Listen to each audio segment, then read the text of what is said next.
What's up, Flooring family? Welcome to the Huddle. We're here every Tuesday at 3 p.m. Central, discussing topics that'll help you maintain forward progress in your flooring career.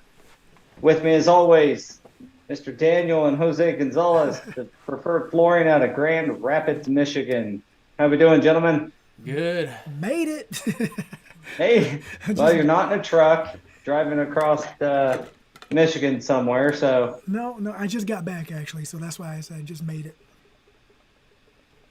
we almost caught you in the truck. Almost. Well, you've always pulled it off in one manner or another. I think I've spent a day or two of the podcast in a vehicle myself. Yeah. So, all right. So today, episode 52, we're talking about overcoming and managing common installation challenges. So, with a lot of our subject matter here at Go Carrera, we're dealing with, you know, the same real big issues are always going to continue to come up. So talking on the micro issues is always kind of a fun thing to do, and I think that's kind of where we can find those nuggets. So, the challenges and managing those challenges of installation. So let's start with commercial because Because that's what that's what I both of us love, do. Yeah. and that's what we do the most of. Um, so, what are I'll throw a couple out there that we have found, and you can get as deep as you want. But I think that one of the biggest installation challenges that we face as a company from the company side, and I think it also affects our subs and their money, is efficiency. Uh, Getting on the job site, things not being ready, um, you know, moisture issues, or yeah, really, the moisture issues you can deal with, but it's really like driving 3 or 4 hours to a job site, having crews show up, and then the area not being ready. That's never happened. That's never happened before at all, right? Yeah, only a time or two. Um, so that's a challenge, and I know it's obviously affects both sides, the company and the installer. The installer goes all the way out there. Company goes off of the word of the site superintendent or foreman or whomever, sends guys out there, and they go all the way out. They spend their money and time and effort to go out to a job site, and then it's not ready. They can't install. Or I love this one. Oh, that won't take us but an hour to move. You know, we can have that moved in no time, or things like that, or other trades being in the way. And I guess that boils down to this accelerated schedules and things that are happening on job sites. I mean, we got projects where owners are wanting to sign off on warranties and everything. They Oh don't care. man. It's just like get our stuff in. And so those are the biggest challenges, or the first challenge I'll bring up. And there's some ways around it. And Go Carrera's got some cool features coming Yeah. out that can help you companies and installers to work through this problem. But initially, I've just really been pushing back on um, our superintendents. I've had to work with our PM team to like realize that just because a GC or a sub superintendent says, I want you out here on Wednesday, that doesn't necessarily mean you do that. You may say, look, uh, if you're not ready, you know, I want proof that you're ready. Um, that's tough to get. There's some ways. Go Career is coming out with a video feature that allow you to link that video, link that superintendent in right out of the gate, have them walk it. You can mark up the video as you go and show them what needs completed or done for you to Phenomenal show up. feature. Phenomenal feature. Yeah, it's going to be awesome. But in the meantime, while we're waiting on that awesome feature to come out, I demoed it with you guys, and that was a fun time. From one being on a plane to Vegas, I think you were still in Michigan, and I was Yeah. in Wichita, and we were all collaborating on stuff. It warranted a phone call right after the podcast was done, because talking about it and visualizing and then actually going through the process was totally different. It was amazing. Yeah, I might use a podcast just to do, a portion of it to get a little salesy. Not that we don't talk about Go Career, obviously we do, but maybe show that feature and let that get out there a bit. But in the meantime, I think that you have to, if you have to go out there as the company, which is what I've been telling our guys, like we got to send one of our superintendents out or somebody. You need to save your crew that trip and verify that it's ready yourself in some manner. Right now, for us, that's honestly in person until we launch this feature. We're doing the same thing. We're going out to the job site. What's your guys' approach to that? Because I know you do some work that may be outside. Most companies will do work, 2 or 3 hours circumference of their area. Yeah, I think same thing. We've run into the same scenarios where, yeah, we're ready, and you kind of got to trust the process, whether it's a direct contract through ourselves or through another company. You got to trust the line of communication and that they're telling the truth. After a few times of showing up and just kind of getting hosed, where you show up with a crew of 6, Aha! It has happened to you. or you show up with a crew of 6. And like you said, oh, it's only gonna take an hour or two, or you know what, you guys can start in this 10 by 10 room right here while we clean this up. And you show up with 6 guys and 2 trucks of material, and you kind of start making the phone calls, and it sucks to say it like this, but you kind of start asking direct questions and giving information very direct, like, hey, dude, if it's not ready, I'm just letting you know, like, this is what I'm bringing. This is what we plan on doing based off of our conversations and the schedule. If it's not ready and I got to leave, I'm not going to wait 2 hours. I'm going to leave, and I'm going to charge you for the day. I'm going to charge you for the entire crew. It's not fair to them. It's not fair to me. So we've had those conversations more often. Yeah, like an hour for them if you got 6 guys is 7 hours for you. Right. Yeah, and they understand it. They everyone acts oblivious to it. As far Then as why do they do it, Jose? Why is it that I have walked onto so many job sites when they say they're ready and it's not ready, and then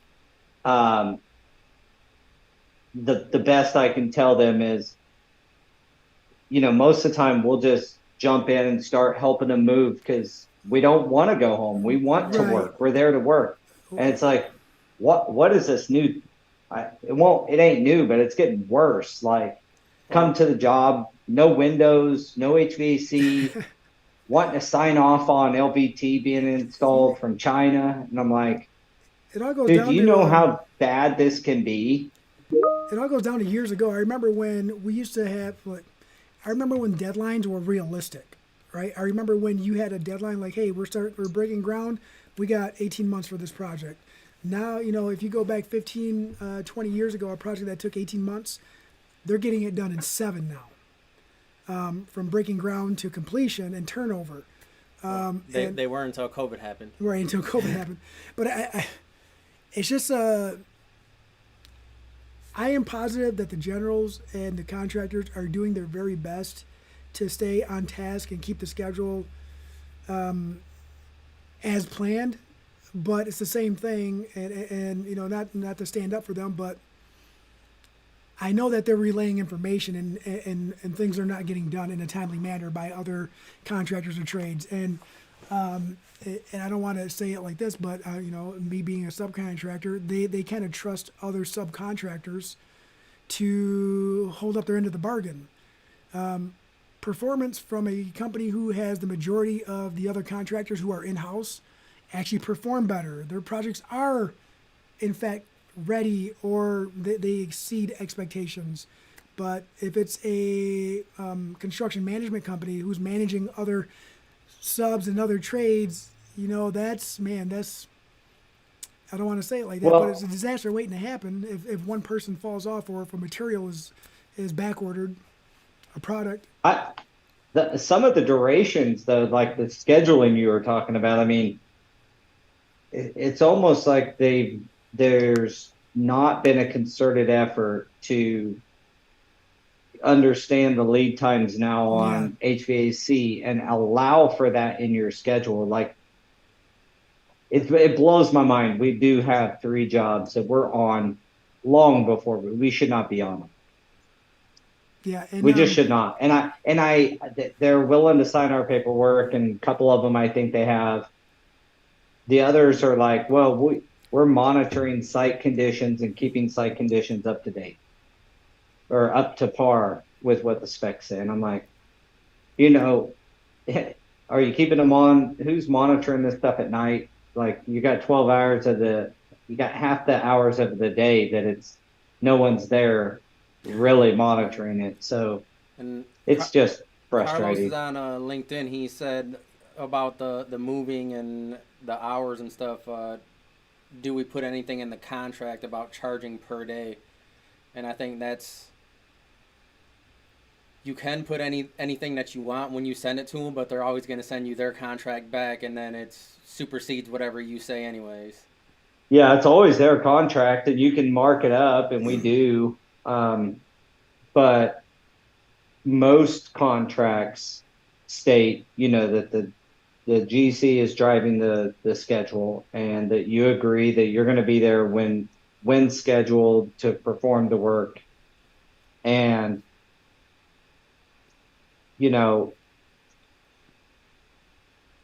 it's like the planning before we get there. Because I'll give you an example. I'm doing a job, did a bunch of classrooms, and they spoon fed us half the classroom at a time. There was 8 in this one wing, and it took we couldn't put 6 guys on that. We put one guy and a helper, and it took them all week to lay those 6 classrooms, maybe even 7 days, because it's just like this. Now, it's an out-of-town job. It's still in Kansas, but it's pretty far out. Now I've had this guy out of town to get 400 yards of carpet and maybe 800 to 1,000 square foot of LVT put in. And this crew, they don't want to stay out of town another 8 days straight. So now I've got to transfer in another crew. It's so what we did, I'll tell you how we handled it, is I started just deciding that we'd push back to the GC and say, no, you have it ready this day, and I am coming with 6 guys. I'm not coming with 1 or 2, because they tried that stuff that in this big main huge common area, all carpet tile, and they want us to start in this corner and then kind of move this way, and then they'll move stuff onto it. And I was like, no, just get it ready. When are you going to be ready? I'm not going to be there. They wanted us there till last Monday. I was like, when are you going to be ready? Like really ready? Well, we had HVAC on since Friday. I said, well, that's good, because we've got several thousand yards of carpet laid in that area. So thank you finally for getting that done. But when are you going to be 100% ready with all the trades out of that area? Well, we can't wait till then. I was like, why? When are you turning it over? July 17th? I said, I'm talking about doing that entire area in a day and a half. Yeah, right. Like all of it, base and the entire area in a day and a half. And so we got to set up like that, and we'll see how that plays out. But that's like, it's almost like not being on the job for elongated times as a flooring guy, and then coming in for 2 or 3 days and just banging out 1,000 yards. It almost seems like that. I've been flirting with that a little bit, and it seems like that's working, at least on larger projects. I mean, so that's and schedule is my number one like pet peeve challenge in my assessment of like installation problems, and then we can get into like actual technical installation problems too, and some other stuff, whatever you guys think. But that's just a tough one. for both sides too. It's Yeah, one that affects you as the contractor and the installers. it affects everybody. And what you just said there too, that scenario about getting the area done, say 2 days. I know, working with the people that we've worked with for years, it's easy for us to negotiate those areas and do that because they know that we're going to complete what we say we're going to complete. If we say it's going to take 2 days, if they give it to me, it's going to take 2 days, we'll get it done in 2 days. It's going to take 3, it'll take 3. But I know a lot of other contractors have just been burned by other installers, and that leaves a bad taste in their mouth, and that's where they're thinking, right? Everybody is always a worst case scenario mindset when it comes to putting themselves in a bad spot, and that's where they dwell. So Risk management. yeah, and it's the same thing with if we were to hire subcontractors or have our employees. If something goes wrong, you don't ever bank on something going wrong. You bank on everything going perfect. And if something throws a wrench in your schedule for that day, and you add an extra day, you got to ask for forgiveness at that point. But I think it just goes back to the conversation we had a few podcasts back about communication, right? Yeah. Because we just started doing work for a GC over here, and it was our first project direct through them. And I started showing up at the meetings. They say they only want you there if it's like 2 weeks out. Well, I started showing up 6 weeks out. They're like, you don't even need to be here right now. I said, I need to make sure that you're going to be ready to go when you say you're going to be ready to go. Yeah. That's a good point. Maybe getting to job meetings earlier. That's a good idea. And a familiar. So you face, started too. going 6 weeks out, Yep. or is that literal? That was. Yeah. Yeah. Yeah, and they asked me why I was there. I said, because when we get this carpet, It's my I'm trying job. to start installing it as soon as it gets in. Yeah. My scope depends on all these other guys and what you're telling them right now. And then if all else fails, like you're talking about the owners of the sign off, I don't know if they relay all the correct information to the owners of the facilities or buildings, because if you tell I don't know, maybe I'm different. If you tell an owner or tell me that I'm going to pretty much cut the life of a material or potentially cut the life of material in half because I'm trying to rush it, and then I'm not going to get the value out of my investment, I'm probably just going to want to wait a little bit and make sure it's done right. But that's just me. Well, I just said no to a project where they wanted to put, and I talked to the manufacturer, and it's cork flooring in a hot yoga studio. And they were like, you know what? This is the method that you can use. It's still not warranted, but I've seen it perform and not fail. So I'm like, all right. And then they were like, as long as you don't use the floating system, you'll be fine. And then they came back, hey, they're going to buy their own flooring now. So one, I lost the sale of the material. And then two, they want to put floating in there. And I'm like, no, we're not going to do it. And they just came back with, well, we're never going to use your company. And I said, that's totally fine. It seems like we have different values, and I'm not going to install a floor that I know is going to fail. Wow.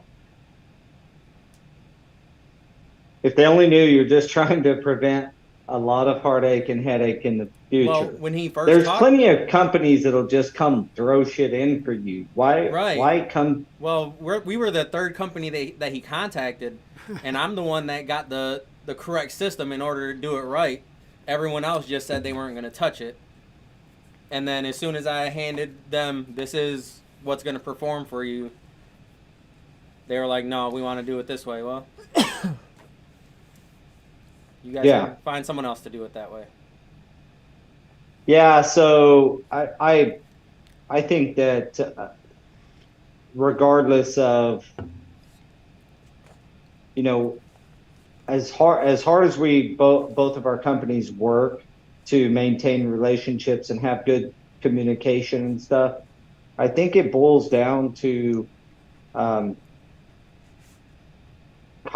think one of the things that can move the needle the most is what you said about going a little earlier job site meetings. You'll get a real good, I think that's a good nugget that comes out of this, is like start going to your job site meetings a little bit earlier than you normally would. I mean, like I said, 2 or 3 weeks out, we may start going, but get there 6 weeks and you can see if the HVAC system's running behind or if the, and our documents, by the way, that to have someone sign off, one of the things that I've learned through going to trade shows and talking with like, Jeff and some of the other attorneys that show up to these things is send it to the GC. You got like our form requires signature by the GC, architect, and owner. If there's not an architect, there's always a GC and always an owner. And if it happens to be the same, sign it twice. I don't care, right? There's usually more than just one party involved. So we write it up in a way where we're trying to be very clear with them. And I just give this advice to anybody if that's the final straw and you have to. Eventually, what do? Your GC saying, I'll sign whatever you send me.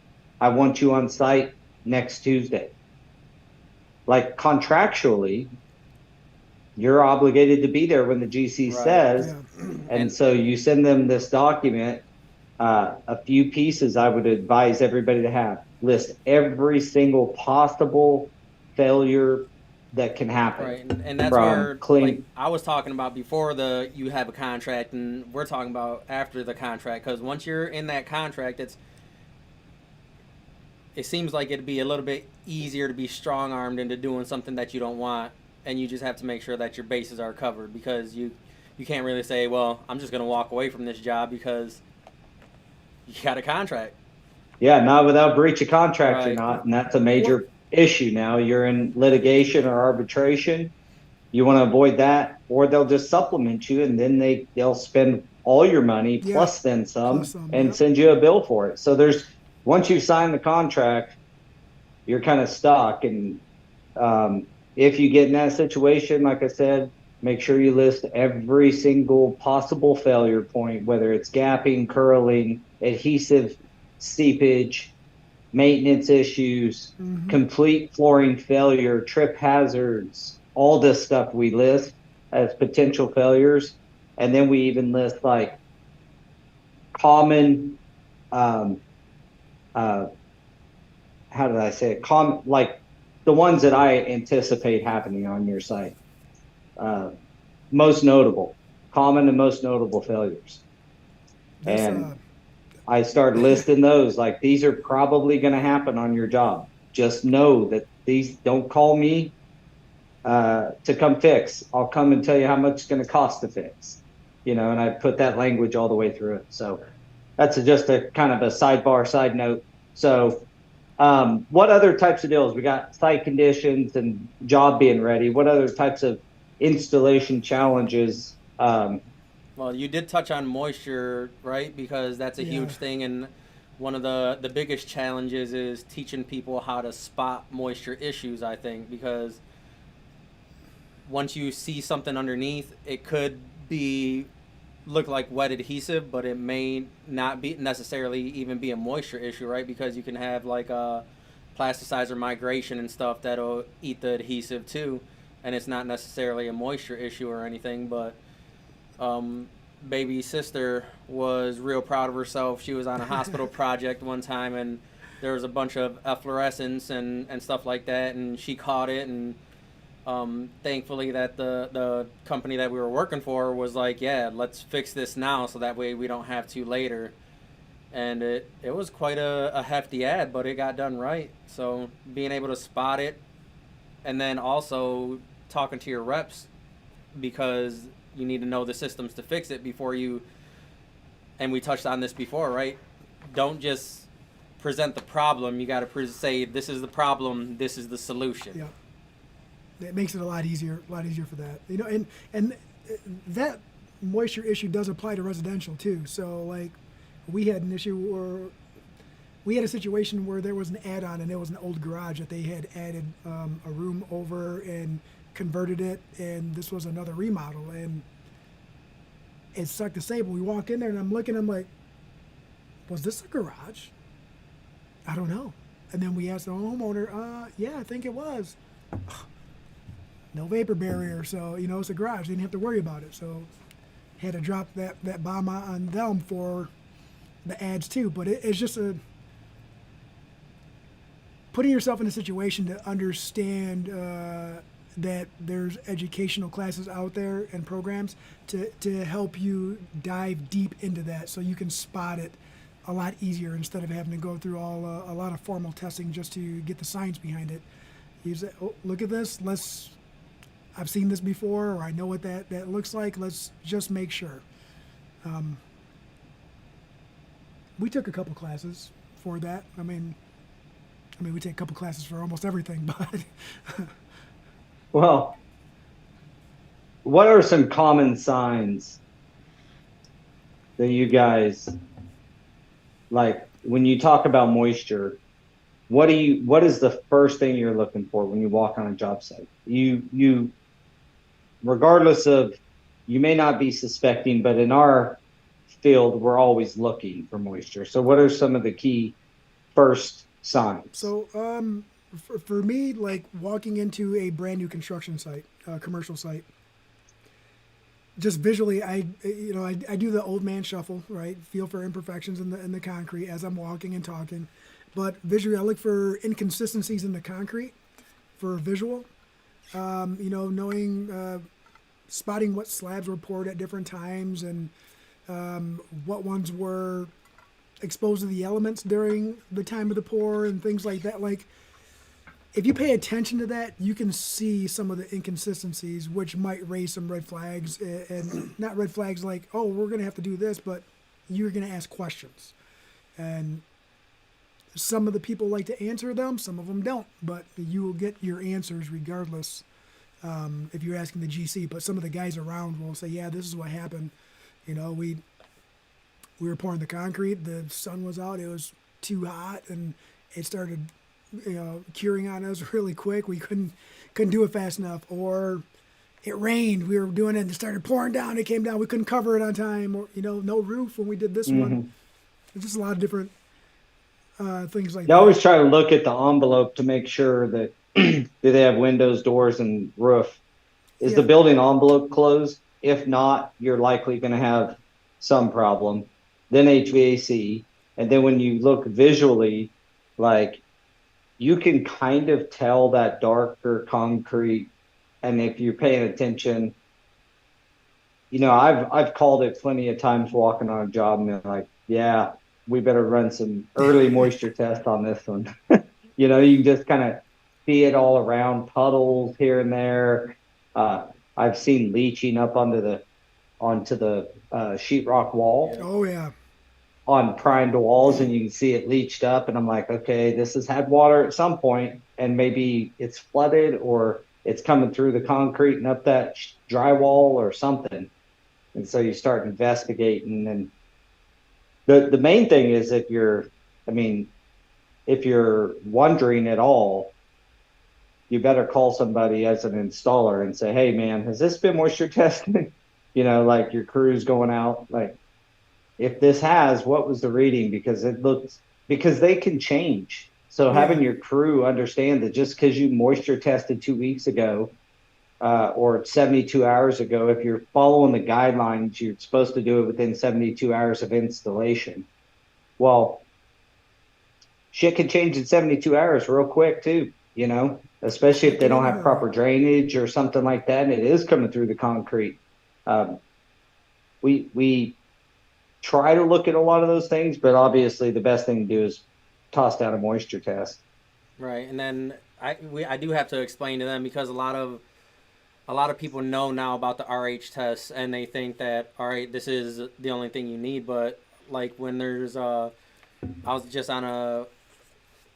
came in early to talk to them, and I was like, is there a vapor barrier underneath this? And they were like, no, this was all warehouse space. And I was like, oh, yeah, we're going to need some moisture testing. He was like, oh, yeah, we'll just have someone drop some probes. And I said, and you got to do some calcium chlorides too, because, you don't understand that you're not going to see moisture vapor unless you cover it in some cases, right? Because then the moisture has nowhere to go. I said, once I put carpet tile on here, it's non-porous, man. The moisture is just going to collect underneath, and just educating people about it like that, they actually understood, and they were like, 100%, we'll get it done. Yeah, because you can have 75% RH in and it passes with flying colors, but you can still have high vapor emissions off 75, 80%, So doing both tests, although I admittedly don't do it every time. If the facility looks pretty good, there's a vapor barrier and the RH test comes back at 75, 80, 85, depending on the adhesive, we typically will roll with that. Probably not the best. I got the nod of like, you better go the next step, Mr. Stewart. To say that we've done it on 100% of them as well, we'd be lying, right? Like you said, there's a level of comfort, and if it's questionable, then yeah, by all means. But if you're going in and you're getting consistent readings and everything's on the lower levels, and you don't feel that there's a need, you can trust your gut a little bit, but just follow all the standards. If you feel you need to do it, then do it. And if you don't say Jose said that on the podcast, or Paul said you don't need to do it if you feel comfortable. Well, it just goes back to the contracts, and every contract they have it in there that you need to follow the ASTM standards, and they'll straight up put F710 right in anything resilient. Well, that'll lead to our next challenge, which is installers knowing that ASTM F710 and or reading the installation instructions and really understanding what you're installing. We've had it happen even recently where specialized product happened to be put in a specialized way. You don't just glue the entire area and start laying LVT. It's a wet set adhesive on this particular job, and got out in front of this guy, and it's like, dude, you can only spread what you can install in 30 minutes. It wasn't plain. Like, this is dead. You got to scrape all this up.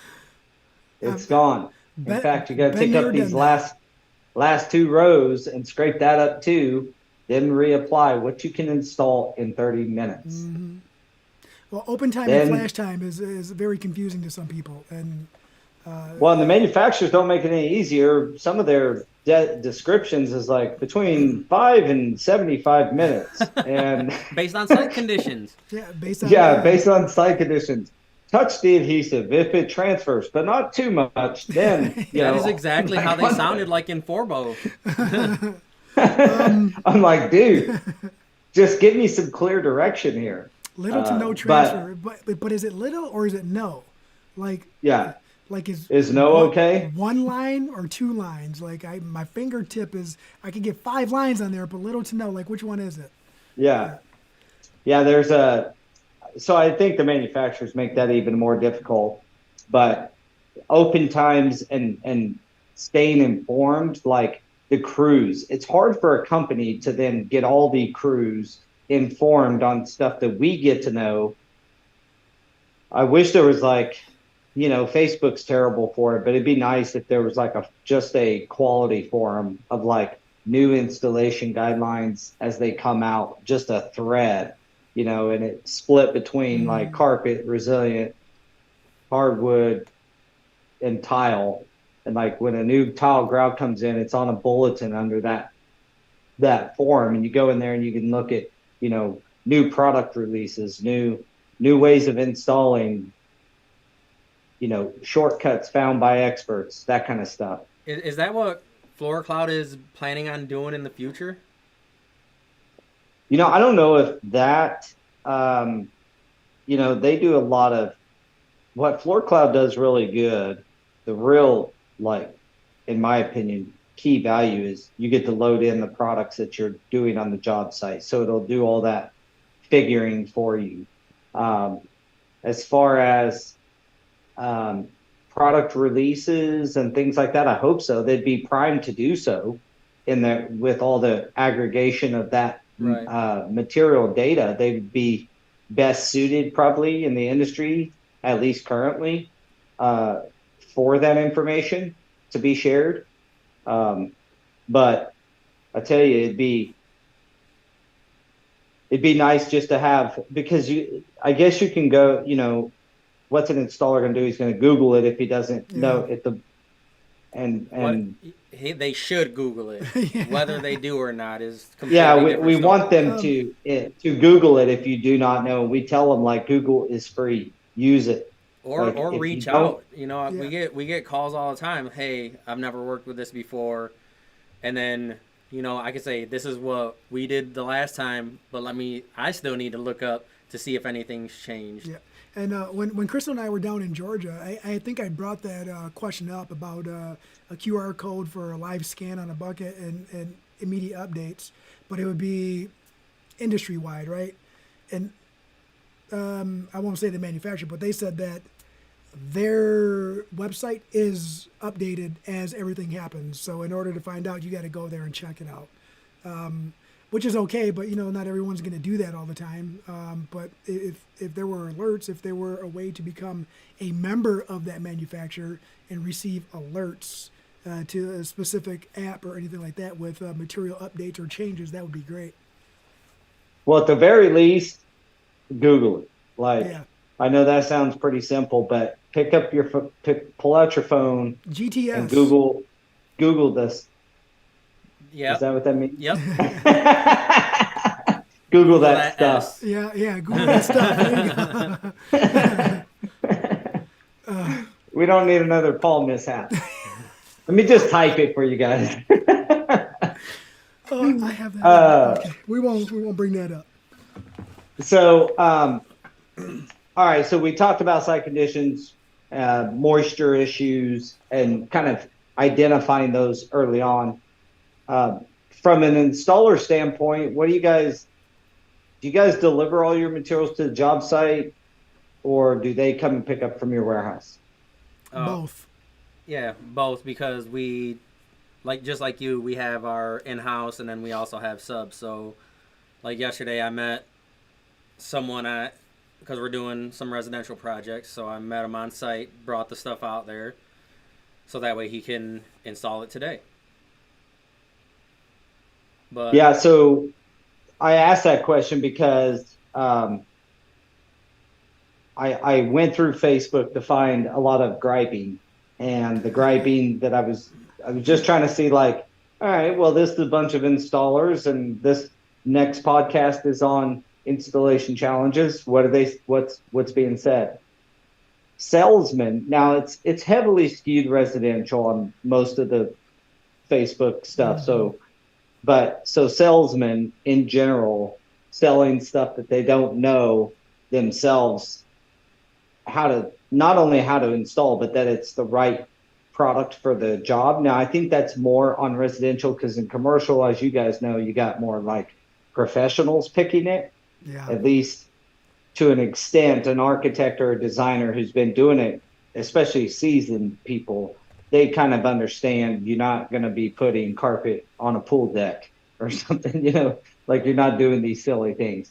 But salesmen at a residential shop, especially like if they stay there and they never even visit the client's house or anything. Man.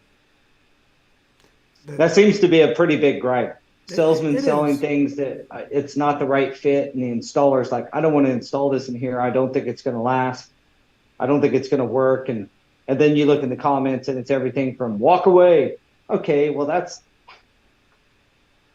those guys I just kind of want to put in a room and say, is that your answer to everything, just to wipe your hands clean and walk away? I mean, I don't know that that's the best solution. Maybe, but then you could call the salesman and they just say install it, and you're like, and you feel like you're stuck between a rock and a hard place then. Yeah. So, I also understand their side of wanting to just walk away. But the comments go from everything from just walk away to, write a letter stating that you're not comfortable with the installation, send them an email right from your phone. I thought that was a pretty good suggestion. Like, hey, send them an email and say, I just want you to know I'm completely uncomfortable installing this flooring in this situation. I don't think it's the right product from my experience. Per our conversation earlier, you told me to continue on anyway. I just wanted this to be noted that I am doing so with,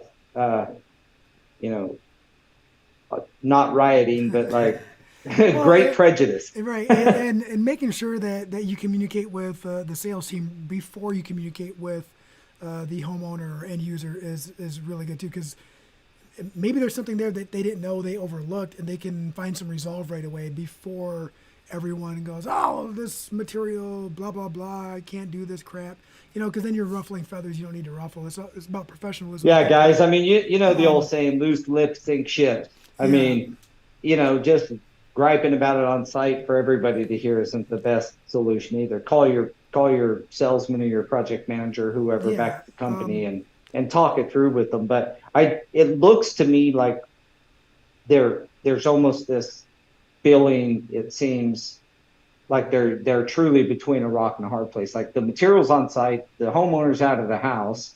It's the only day you're going to do it. You go tell the homeowner you're not going to do it. You've just caused a shitstorm, for lack of a better word. They almost feel forced, and I thought that at least putting your reluctancy to do that project in writing and sending that to your salesman is at least put some level of risk management for the installer. So I think that's a good thing to do. Like yeah. if it ain't right and you know it ain't right, voice your opinion. And that way you have some level of protection if something was to go wrong. And also another thing too, like early on in our careers, I started being proactive. Once I hit a couple projects where there was information that was left out, or no one knew, or the salesperson had no knowledge of, I started being proactive and asking those questions. Well, what about this area and this area right here? And why are we doing it with this method and not this? Do they understand that this might happen? And then people kept telling me, like, you ask a lot of questions. I'm like, well, I hope you're taking notes, because this should be your template for the next project. So that way I don't have to ask you these questions. You have the I answers hope you're already. taking notes so you learn the next Yeah, time. and seriously, that was a real conversation, and I wasn't doing it to be an ass. I was doing it because I didn't want to show up to someone's home or someone's business on a project ready to rock, and then as soon as I'm there 10 minutes in, have to say, excuse me, Mr. Homeowner, excuse me, Mr. Business Owner or Mrs. I got to step outside for a minute. Like, they're going to understand the body language, right? Because you're going to get in there. Nobody hides that. Nobody walks in and goes, oh, this looks great. Hey, I'll be right back. They walk in, they go, hey, oh no. Excuse me, I'll be right back. I'll be back in a sec. So it came back to the communication thing, right? It all falls back to that same thing. And are you dealing with a salesperson who's 10 years in, 20 years in, or 2 years in, right? Salesperson is somewhat your audience as well. You have to know who you're dealing with and know It what matters. you're working with. Yes, Yeah. it does matter, 100%. Ex-installer, never installed a day in their life. Like, we work with a gentleman, Bob. I've known him for 25 years now, and ex-installer. Like, that dude, he is on it. And if he forgets something, it's very rare. But he's also that salesman that if he does forget something, he's like, just do it right, I'll cover it. Yeah. Oh, I And missed then- that. Yeah. His jobs are real nice because he's either got like 200 extra yards or he's 2 boxes short.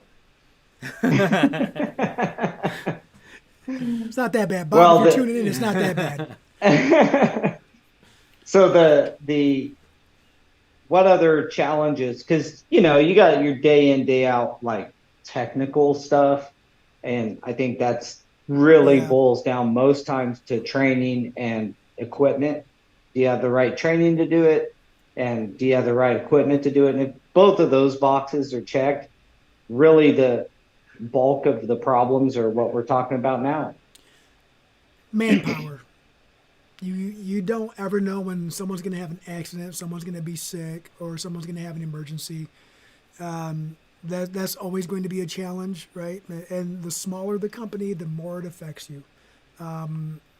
Because if you have 5 people working in your company and you lose one person, you just lost 20% of your workforce. If you look at it like that. And it's just one of the things that you have to learn how to deal with. Like, I think I still have a hard time dealing with that, but learning to, you can only control what you can control, right? Like, hey, griping about it for 2 hours in the morning and making a big deal about it isn't solving anything. You have to set that aside and be part of the solution, not the problem, and figure it out. Yeah. So do you have means of when somebody gets hurt or, gets sick one day, what's your first thing? Pad We up. still in Pad I mean, up. Pat you up. do the same I thing sometimes. Yeah. Pad I up. still did. I was welding a stage last week. I'm going to be installing carpet tomorrow. We employ 40 some people at my company and have 60, 70 subs on top of that, but still not, partially because I still actually enjoy the stuff. I know that a lot of them, I still do, but it is the nice. other part of that is I enjoy teaching. So I'll have a bunch of my leads with me on this job and just teaching them, making sure they understand how to properly set up a job. Because I'm not fast because I can cut faster than another guy. I'm fast because I know how to set up a job to where it flows in a manner that everybody stays busy, very fluid like. Yes. That's Systematic. what I like doing when I walk on a job, is make sure that it's set up and, patching, starting here and there, pulling out tape measures, starting to put down lay lines while the patch is going down, and doing things in a sequence that ends up getting the job done faster. But so proper setup of the project is where I like to. But yeah, sometimes you got to knee pad up. I do think communication's another piece to that. It's like, call it like you said, and it's funny how a lot of these things go back to good communication. But if you're not going to have a guy because someone's sick and you can't backfill them with another guy, well then what do you do other than call your superintendent and your project manager or your homeowner and you're like, hey, we're going to be down a couple of guys. We'll look at the whole schedule and the entire team and say what jobs are not in trouble at all, and can we pull from? Yes. And stay and maintain over there, but not maybe knock it out of the park over here. So sometimes just communication and scheduling. On large construction sites, pushing it a day or two is not the end of the world. Pushing Miss Jones' kitchen that she moved out of. We actually had one of those this week, right? Last week, our guy that we had scheduled to do the carpet had a death in the family that he had to deal with, and they put him a day behind. He ended up losing a day of work, and he got put a day behind. And he was trying to stay on task, but he couldn't catch up. And it's just like, at that point, it's like, hey, dude, don't worry about it, man. We got it. Calm, collected. And then as soon as he hang up the phone, it's like, oh, man, I don't know how we're going to do this, but you know what? Baby sister She's a miracle worker sometimes. She stepped up and, we got everything done. Everything went smooth. It pushed us a little bit behind to start the week yesterday, but I went in the field yesterday, and today I got put behind by a family emergency this morning. So, well, there's always something going to come up. Yeah. That's why you got to be skilled at these problem resolutions, because the fact is every week, I would venture to say every single week we have somebody sick, not show up. Some manner of something not going the way you planned it to go, right? So we got to just be experts from our side of the coin, from the company side at solving those problems and moving guys around like puzzle pieces, almost like chessboard, to where's your best next move. Yeah. I guess at the end of when we're talking about installation challenges, though, do you feel like what do you feel like is the biggest problem you would like if you could build the just perfect subcontractor, what does that subcontractor look like, and how is it that their approach addresses some of these issues we've talked about? Does that make sense? Yes, Like if it you could does. build the perfect sub, what are they doing that solves a lot of your problems? Showing up when things are scheduled. Punctuality, willingness to continue their education, so that way you don't have to babysit all the time, right? And make sure they have the information. You trust that they have the information. Some sort of middle of the ground, higher level of professionalism.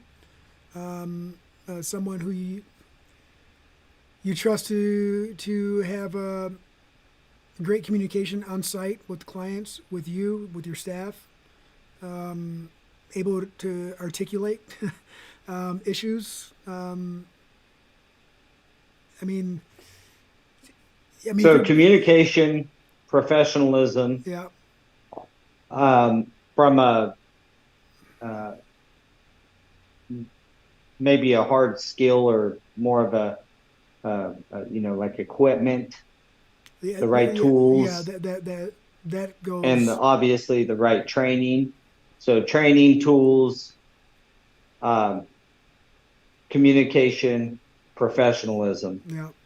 And some of the other things are blanketed in those right there too, like Daniel said, reliability, punctuality, stuff like that is kind of blanketed into professionalism. That probably gets blanketed into actually caring about your customer and who's going to be who's and you can tell your customer in flooring by who's going to be walking on the damn thing when it's all said and done, and caring about their experience on the floor you installed. So that they're going to be on it on time. Some of the best subs I know are the ones who actually care that the owner's going to get in their building on time. Well, that doesn't just care about getting your job done for you, but they actually care about the owner getting in on time, the school starting on time. They feel the pressure with you that is exuded onto you as the company from your general contractor or your homeowner. They feel the pressure with you without you having to apply the pressure. You know what I'm saying? Yes. Like that guy that just gets it. He gets on site. He knows he lost a day. He calls you, hey man, I lost about a half a day because of, this. They cut these saw joints in on an 8x8 grid instead of 12x12. So I had 3/4, 30% more saw joints to patch, but I'll catch you back up tomorrow. That kind of guy that just gets it, that's been the most beneficial. And he seemed that those types of crews seem to be naturally more equipped and more trained. Yeah, and that goes to that right there adds on to how Daniel is, how we used to be is, an hour today saves 3 hours tomorrow, right?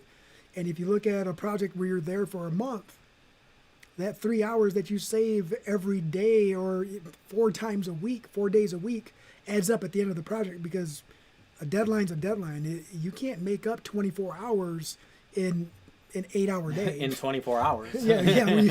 Yeah.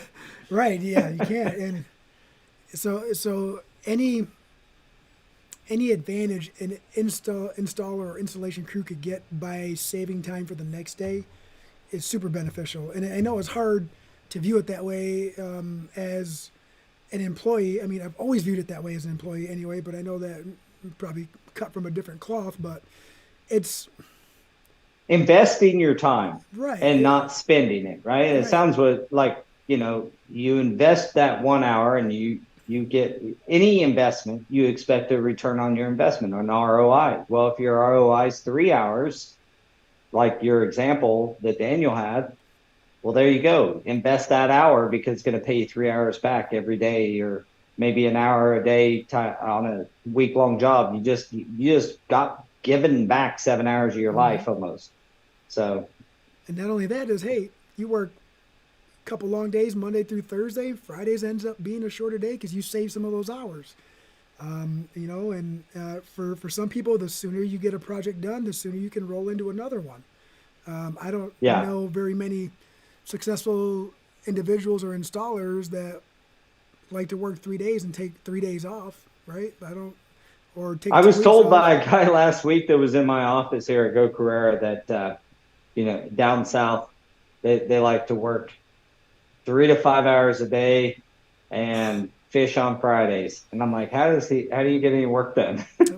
we went and worked in Oklahoma and Iowa, on some commercial projects long ago, and we went there and with a small crew, me, Daniel, Charles, who's with us again, and some other installers, and we went there and banged out these movie theaters like, boom. The local guys came up to me and said, "Can you guys please stop working like that?" And I thought it was a joke. And I was like, "What are you talking about?" Because of you guys, they're going to expect us to do that, and we're not trying to do that. And it's like, well, I'm from Michigan, dude. There's a reason they called me here from Michigan, and I'm trying to get back home to my family. So the sooner I get these jobs done, the sooner I get to go home. And I'm not doing anything out of the ordinary. I'm just working like what I feel is normal. And that was a rather odd conversation because he was serious, and I was like, oh. And that was a long time ago. That was like 20 years ago. Yeah, I still remember it like it was yesterday. Though. That's still a great story. Hey, dude, could you slow down? You're giving us a bad name. It was a real conversation. That's funny. Well, I think that our time together every single week always turns into, diving deep on stuff that kind of has a similar tone. Yeah. And and why is that? It's because the big issues are still the big issues. The big issues of these accelerated schedules and trying to get work done in less time and lower budgets and just all this constraint causes all this heartache, really. I mean, if you have ample time to get, most GCs know if you gave them like a bid and we're going to award the job to the GC based on who we think is most reasonable on their time frame, not the fastest, but the closest to actual reason. And that's how you awarded bids. Then a GC could put the pieces in. They know how to build a building. The problem is they agree to these condensed schedules that these owners want from them, which I love all you owners out there, but at the same time, when you constrain those schedules, I had a conversation with a very large client of mine in the same regard. And we do a ton of work directly with them, and then we do some work through a GC or several GCs that on bigger projects for him. And he pulled me aside. I had given a talk actually on concrete moisture at IFMA, which is like the management people. You guys probably have a local IFMA chapter there. You might look into it if nothing else, but it's IFMA. So it's like the International Facility Management Association or something like that. Anyway, I was giving a talk about concrete moisture, and my client I had never met, he was the head guy at the facility, came up and said, "Hey, I never met Stuart." And we started having a conversation. And he's like, you kind of had a little bit of a struggle on that last job because I'm not used to having any problems with your company. And I was like, well, I understand, but just so you understand, I won't throw anybody under the bus. But when you have someone else in the middle, like a general contractor who dictates our schedule, you're not getting the same level of what we provide you when we're working directly with you, because we tell you we're going to be there on this date and we could be there on this date. There's nothing in our way from being there and performing the job the way we see fit. But when we get to a job that has a GC involved and someone's in the way and we can only do this little area, or we can only work for 2 to 3 days, then we got to leave. Well, then the GC calls and wants us back they call on a Monday and they want us back there on a Tuesday. Well, we can't get the same crew that started the job. And it's like, it brings a lot of other dynamics. So I just wanted you to understand that. So I explained that all to them, but those are real life problems that we're always going to have to be masters at communication, at problem solving, and being agile. I think those are, we just have to be good at it, Gotta be like, because I don't see those really big problems changing overnight. I don't think any of the big problems will ever change overnight, even if you're prepared for it the night before.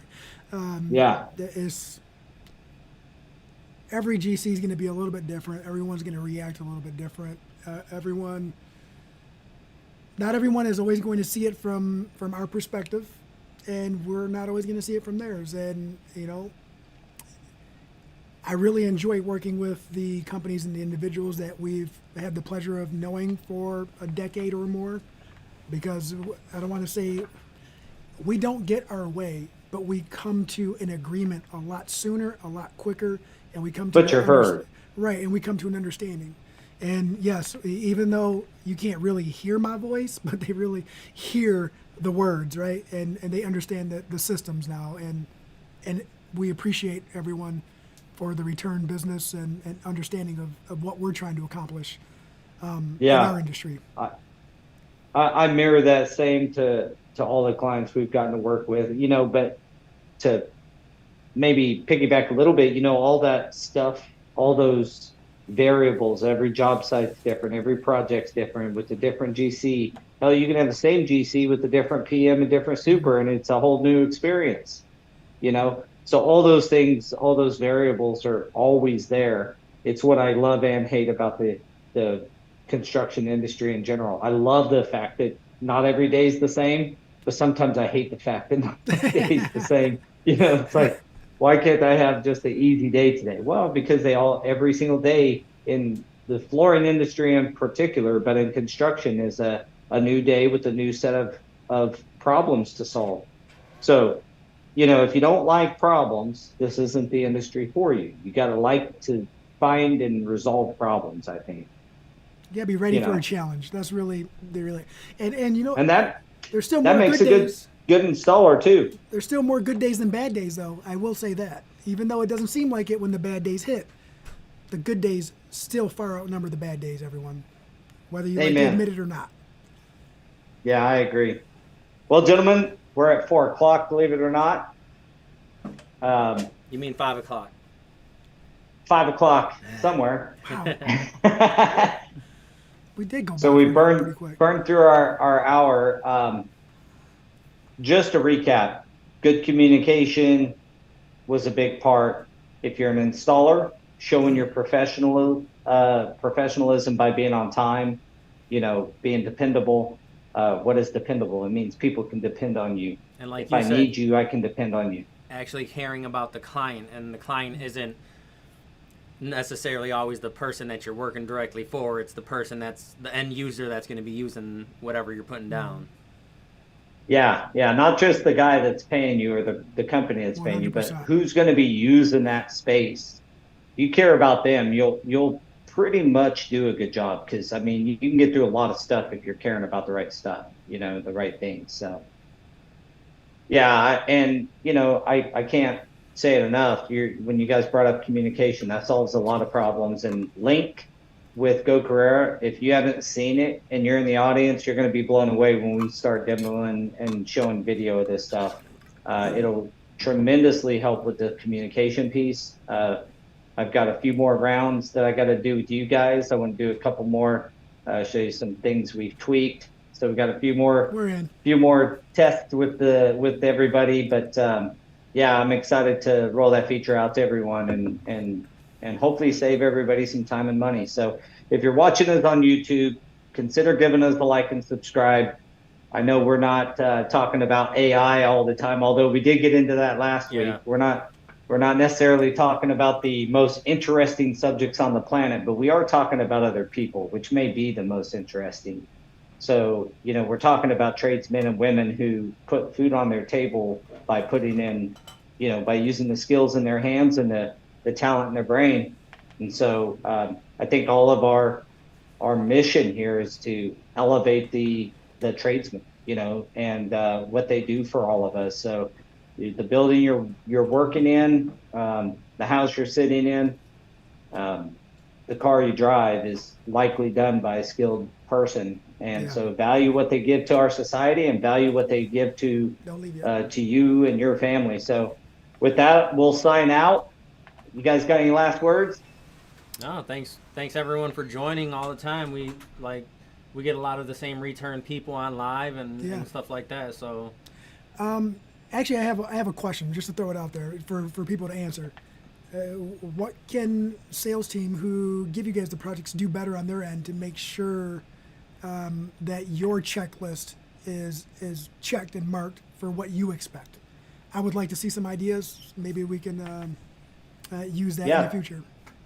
Throw it in the comments, and if you guys have any suggestions on topics or things you'd like us to discuss or bring an expert on, we can do that as well. But if you have anything that you'd like to see, tag us in your group. Tag the guys in your Facebook group about an issue. We might just post this as a question: what topics on the Facebook, on our Facebook page, and maybe throw it in the groups as well. But if you have any suggestions for topics or things you'd like for us to go over, even if it's very specific on a product, on how to install a certain product, even if we don't know, we can get you the right resource and get you guys plugged in. So reach out to us if we can help, and we will see you guys next week. All right. See ya. We're going. All right. Thank you, everyone. See you guys. Thank you.